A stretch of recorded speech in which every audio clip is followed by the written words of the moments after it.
Hello ছোট্ট বন্ধুরা, আজ আমি তোমাদের শোনাচ্ছি ছোটদের রামায়ণে অযোধ্যাকাণ্ড। রাজা দশরথ বৃদ্ধ হইয়াছেন, রাজকার্যে আর তেমন পরিশ্রম করিতে পারেন না। সেই জন্য ভাবিলেন রামকে রাজা করিয়া নিজে জীবনের বাকি কয়েকদিন ধর্মকর্মে কাটাইয়া দিবেন। একদিন রাজসভায় রাজা তাহার মনের ইচ্ছা প্রকাশ করিলে সকলেই আনন্দের সহিত সম্মতি দিলেন। রামের অভিষেকের দিন স্থির হইয়া গেল। শুভ দিন সমাগত। চারিদিকে নাচ গান, আমোদ আহ্লাদ, বাদ্য কোলাহল। লোকে ঘর দুয়ার সাজাইতেছে, শঙ্খ ঘণ্টা বাজাইতেছে, দ্বারে দ্বারে মঙ্গল কলস দিতেছে। আনন্দে যেন সারা দেশ মাতিয়া উঠিল। কইকেয়ীর এক দাসী ছিল, তাহার নাম মন্থরা। মন্থরার পিঠে একটা কুঁজ ছিল, তাই লোকে তাকে কুঁজি বলিয়া ডাকিত। এই কুঁজির মন হিংসা আর কুটিলতায় ভরা।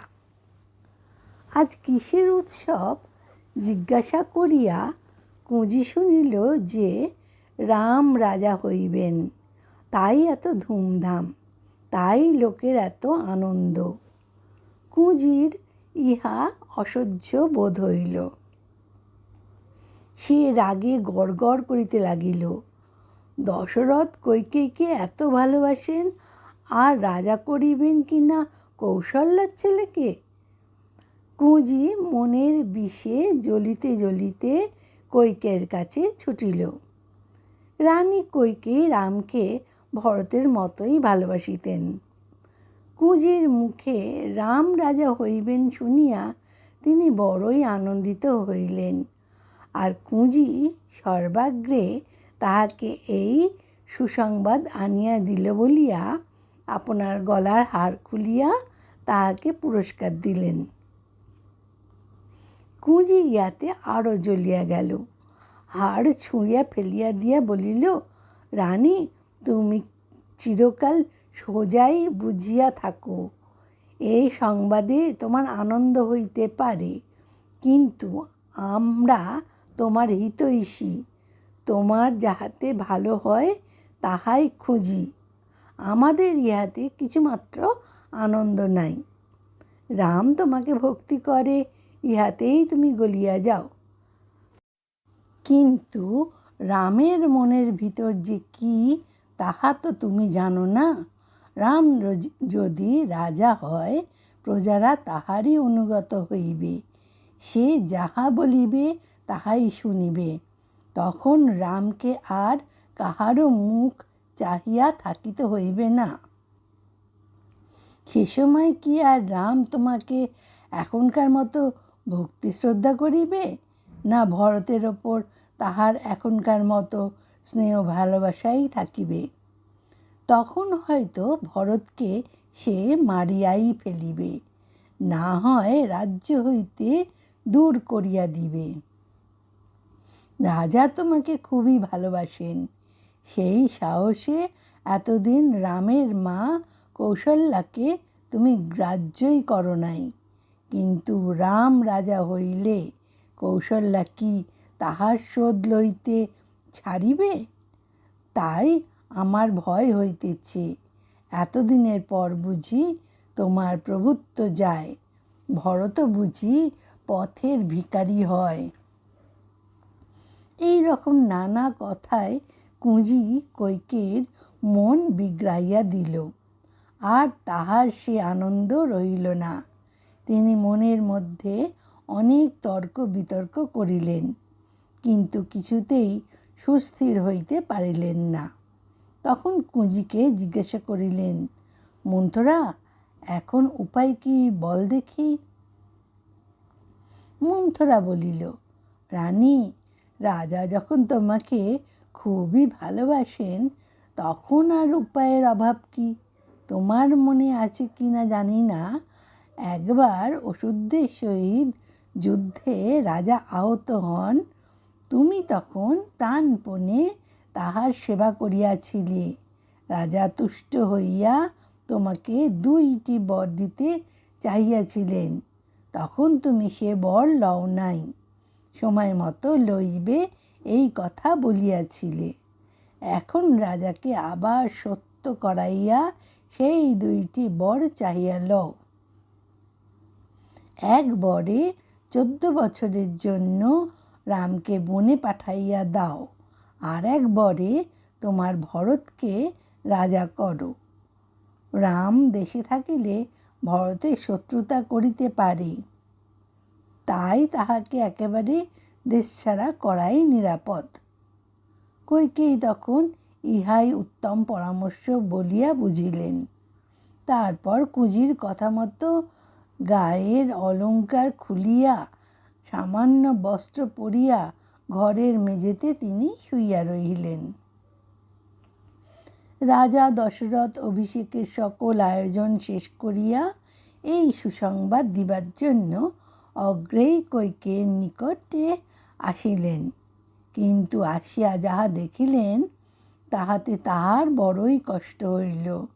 তিনি বারবার কইকেয়ীকে তাহার দুঃখের কারণ জিজ্ঞাসা করিয়াও কোনোই উত্তর পাইলেন না। দেখিলেন রানীর চোখের জলে ভাসিতেছে। রাজা বলিলেন, কইকেয়ী, আজ শুভ দিন, তোমাকে আনন্দের সংবাদ দিতে আসিলাম, কিন্তু তোমার এই রূপ অবস্থা দেখিয়া মনে বড়ই কষ্ট হইতেছে। তুমি কি চাও বলো, আমি তোমাকে তাহাই দিব। এইবার কইকেয়ীর মুখে কথা বাহির হইল। তিনি দশরথকে পূর্বের বরদানের প্রতিজ্ঞা স্মরণ করাইয়া দিলেন এবং রাজা আজ তাহার প্রার্থনা পূর্ণ করিবেন এই কথা পুনরায় রাজাকে দিয়া বলাইয়া লইলেন। দশরথ যে পরম সত্যবাদী ইহা রানী জানিতেন, সুতরাং এখন আর বর চাহিতে তাহার কোনো বাধা রইল না। তিনি স্বচ্ছন্দে এক বরে রামের 14 বছরের বন গমনের এবং অন্য বরে ভরতের রাজা হওয়ার প্রস্তাব করিয়া বসিলেন। দশরথ এই নিষ্ঠুর কথা শুনিয়াই মূর্ছিত হইয়া পড়িলেন। কিছুক্ষণ পরে তাহার মূর্ছা ভাঙিল। তখন তিনি অনেক কাকুতি মিনতি করিলেন, কিন্তু কইকেয়ী তাহার কোনো কথাই শুনিতে চাহিলেন না। দশরথ আবার মূর্ছিত হইয়া পড়িলেন। তারপর কইকেয়ী রামকে কাছে ডাকিয়া বলিলেন, রাম, ভরত রাজা হয় আর তুমি 14 বছরের জন্য বনে যাও। মহারাজের এখন ইহাই ইচ্ছা। একথা বলিতে লজ্জিত হইতেছেন বলিয়াই তাহার এই অবস্থা। এখন তুমি তোমার কর্তব্য পালন করো। কোথায় রাম রাজা হইবেন না 14 বৎসর বনবাস। এক মুহূর্তে তাহার সকল আশাই নির্মূল হইল। ইহাতেও কিন্তু তিনি ধৈর্য হারালেন না। বলিলেন, মা, ভরত রাজা হইবে ইহা তো সুখের কথা। বাবা যখন বলিয়াছেন তখন আজই আমি বনে যাইব। এইরূপ কথাবার্তা হইতেছে, এমন সময়ে পুনরায় দশরথের মূর্ছা ভাঙিল। তিনি সম্মুখে রামকে দেখিয়া কেবল রাম এই কথাটি বলিয়াই নিতান্ত কাতর হইয়া পড়িলেন। রাম বলিলেন, পিতা, আপনি এত কাতর হইতেছেন কেন? আপনার সত্য রক্ষার জন্য আমি প্রাণ পর্যন্ত পরিত্যাগ করতে পারি। রাজ্য তো কোন ছাড়, আর প্রাণের এই ভরত রাজা হবে, ইহাতেই বা আমার কষ্টের কারণ কি? আপনি দুঃখ করিবেন না, আমি এখনই বনে যাইতেছি। এই বলিয়া পিতার ও বিমাতা কইকেয়ীর চরণ বন্দনা করিয়া রাম সেই গৃহ হইতে বাহির হইলেন।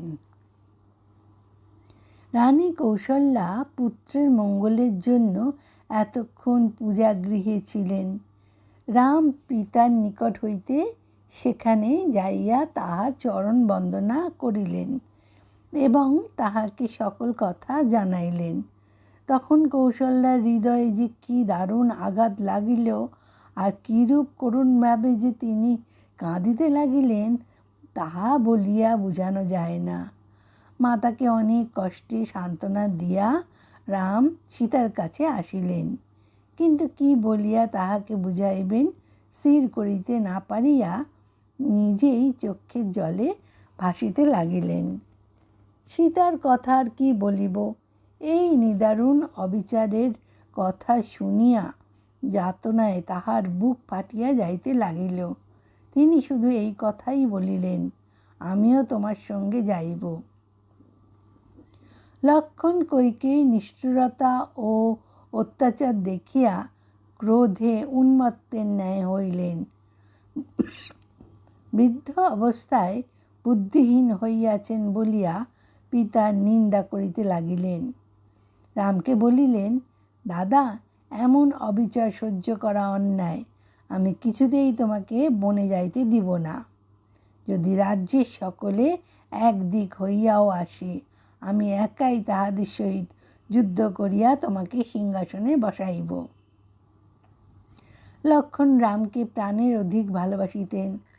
তাহার প্রতি এরূপ অবিচার দেখিয়া লক্ষ্মণের রাগ হইতে পারে, রাম ইহা স্পষ্টই বুঝিতে পারিলেন। তথাপি পিতৃনিন্দার জন্য লক্ষ্মণকে অনেক অনুযোগ করিলেন। বলিলেন, ভাই, সত্য রক্ষাই ধর্ম। পুত্র যদি পিতার সত্য না রক্ষা করে, সে পুত্র পুত্রই নয়। এইরূপ অনেক বুঝাইবার পরে লক্ষ্মণ শান্ত হইলেন বটে, কিন্তু প্রতিজ্ঞা করিলেন তিনিও রামের সহিত বনে যাইবেন। সুমন্ত রথ সাজাইয়া আনিলে রাম লক্ষ্মণ বলকল পরিয়া তাহাতে আরোহণ করিলেন। সীতা সহজ বেশেই ছিলেন। তারপর রথ ছুটিতে আরম্ভ করিলে অযোধ্যায় বালক, বৃদ্ধ, স্ত্রী, পুরুষ সকলে কাঁদিতে কাঁদিতে তাহাদের পিছনে ছুটিল। বৃদ্ধ রাজা দশরথ বিলাপ করিতে করিতে পাগলের ন্যায় ছুটিলেন, কিন্তু কিছু দূর গিয়াই তিনি আবার অজ্ঞান হইয়া পড়িলেন। সেই অবস্থায় 4 দিন কাটিল, তারপর তাহার মৃত্যু হইল। রাম, লক্ষ্মণ ও সীতা যেদিন রাজপুরী ছাড়িলেন, সেই দিনই সন্ধ্যাকালে তমসার তীরে উপস্থিত হইলেন। সেখানে সারা রাত বিশ্রাম করিয়া পরদিন আবার রথে চড়িলেন। গঙ্গার ধারে গুহক চণ্ডালের দেশ। গুহক রামের পরম বন্ধু। রথ গঙ্গার ধারে পৌঁছিলে গুহক রামকে তাহার নিজের দেশে রাজা করিয়া রাখিবার জন্য কতই না যত্ন চেষ্টা করিল, কিন্তু রাম বলিলেন, ভাই, পিতার আদেশ কি অমান্য করিতে পারি? 14 বছর পরে ফিরিয়া আসিয়া আবার তোমার সঙ্গে দেখা করিব। এখান হইতে রথ ফিরাইয়া দিয়া তাহারা সন্ন্যাসীর বেশে গভীর জঙ্গলে প্রবেশ করিলেন। এখন 2 ভাইয়ের মাথায় জটা, পরিধানে গাছের বাকল, হাতে ধনুক।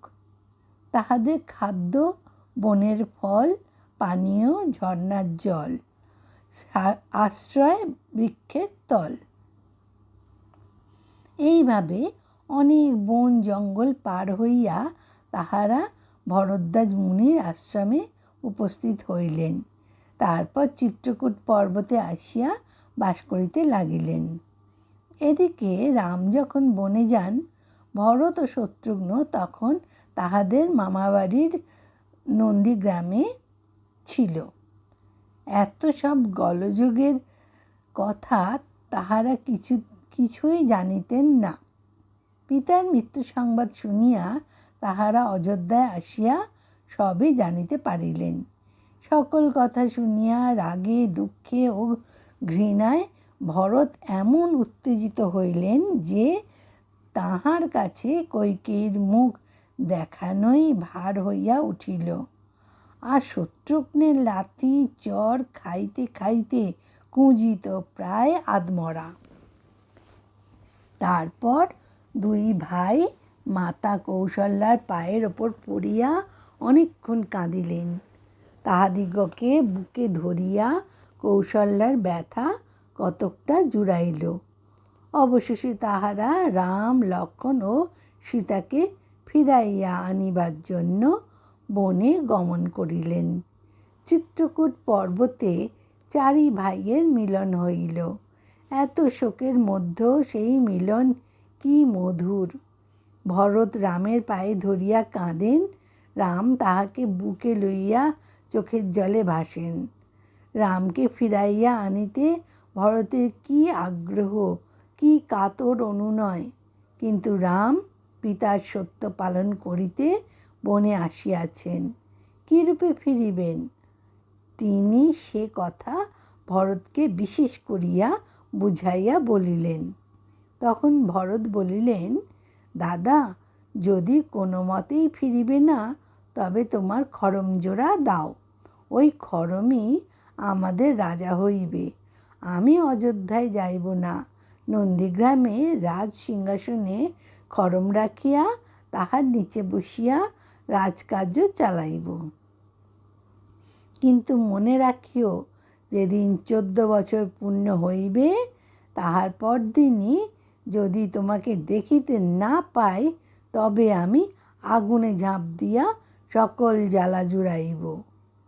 রাম ভরতের ব্যবহারে যারপরনাই তুষ্ট হইয়া খড়মজোড়া দিলেন।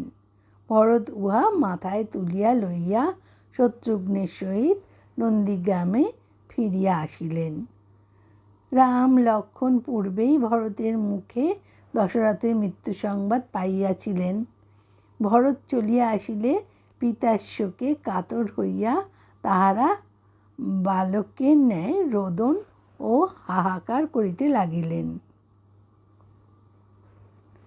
কেমন লাগলো ছোট্ট বন্ধুরা? ভালো লাগলে চ্যানেলটাকে সাবস্ক্রাইব আর শেয়ার করে দেবে, আর কিছু কমেন্ট করে দেবে। কেমন?